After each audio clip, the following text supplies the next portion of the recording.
फिर foreign based जो accounts हैं उसके हवाले से बात की। आपको पता होगा जो लोग एक्स पर हैं कि थोड़ी देर के लिए एक शायद ये मुतारिफ करवाया गया था कि आप पता कर सकते हैं कि कौन सा अकाउंट कहाँ से ऑपरेट कर रहा है। तो उसमें आज 3-4 मेजर अकाउंट्स बताए गए, जैसे नाम तो नहीं लिया गया लेकिन जो स्लाइड थी उस पर बड़ा वाज़ेह था कि पीटीआई ऑफिशियल का अकाउंट है, वो बताया गया कि यूएस से इस्तेमाल हो रहा है एज़ पर द लोकेशन। मंजूर पश्तीन साहब का अकाउंट यूरोप से इस्तेमाल हो रहा है। फितना अल हिंदुस्तान का जो अकाउंट, कुछ अकाउंट्स है वो इंडिया से ऑपरेट हो रहे हैं।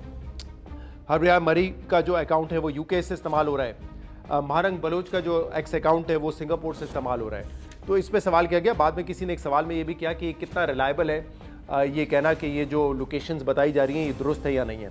तो ये सारी ब्रीफिंग उनकी जानिब से थी और फिर जो है सवालात का सिलसिला शुरू हुआ। मैं कुछ साथियों के नाम ले लूँगा वंस अगेन जिनसे मेरी वाकफियत है और जो मुझे पता है कि माइंड नहीं करेंगे। बाकी जिनको मैं नहीं जानता पर्सनली तो उनके जो सवालात हैं उन पर मैं उनका नाम नहीं बताऊँगा। खबर गुमन साहब उन्होंने आज ये सवाल किया। एक सवाल तो उनका तालिबान की इंगेजमेंट के हवाले से था। अफगान तालिबान रशिया से भी इंगेज कर रहे हैं, चाइना से भी कर रहे हैं, इंडिया भी वो होकर आए। इस पर तो बड़ा वाज़ेह मौक़िफ़ था कि हमारा कोई इशू नहीं है। अगर वहाँ पे एक इंटरिम सेटअप है, वो दुनिया भर से इंगेज करना चाहता है तो बड़ी अच्छी बात है, उनको बिहेव करना चाहिए एक नॉर्मल सोसाइटी, एक नॉर्मल मुल्क के हवाले से। लेकिन ये जब सवाल हुआ कि खबर गुमन साहब का सवाल था कि अब अगर वो इस्लामाबाद में धमकी देकर अटैक कर सकते हैं, वो पेशावर में अटैक कर सकते हैं, हम भी जवाबी कार्रवाई कर रहे हैं, तो ये इसकी एंड गेम क्या होगी? क्या हम दोबारा माजी में जा रहे हैं 2014 या उससे पहले जब रोज़ाना की बुनियाद पर अटैक्स होते थे और शहर में कहीं पे भी या मुल्क में कहीं पे भी अटैक हो जाता था?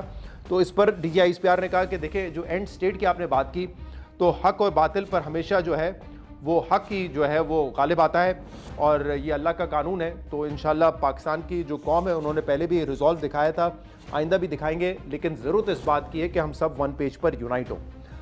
इसके बाद मोहम्मद मालिक साहब ने भी जो है वो सवाल किया कि क्या हम डिस्टिंक्शन करते हैं, हम तफरीक करते हैं अभी भी कि TTP अलग है, अफगान तालिबान अलग है? तो इस पर बड़ा दो टोक जवाब था उनका कि ये दोनों इस वक्त हमारे लिए एक ही हैं। ये बड़ी इंपॉर्टेंट बात की DGISPR ने।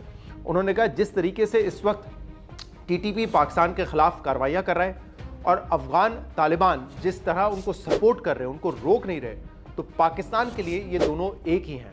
लेकिन उन्होंने कहा कि उम्मीद ये करनी चाहिए अफ़गान तालिबान से, क्योंकि अब वो एक इंटरिम हुकूमत का हिस्सा है, उनके ऊपर जिम्मेदारी है कि अपने लोगों को डिलीवर करें। तो उनको किसी नॉन स्टेट एक्टर की तरह बिहेव नहीं करना चाहिए, उनको एक स्टेट, एक नॉर्मल स्टेट की तरह बिहेव करना चाहिए। और उन्होंने कहा ये उम्मीद करते हैं कि वो करें, लेकिन फ़िलहाल जो उनका तरीक़ेकार है उससे वो नहीं लगता। और इसीलिए वो कह रहे थे कि हम ज़्यादा फ़र्क नहीं कर सकते कि इस वक्त TTP मुख्तलिफ है और अफ़गान तालिबान मुख्तलिफ है।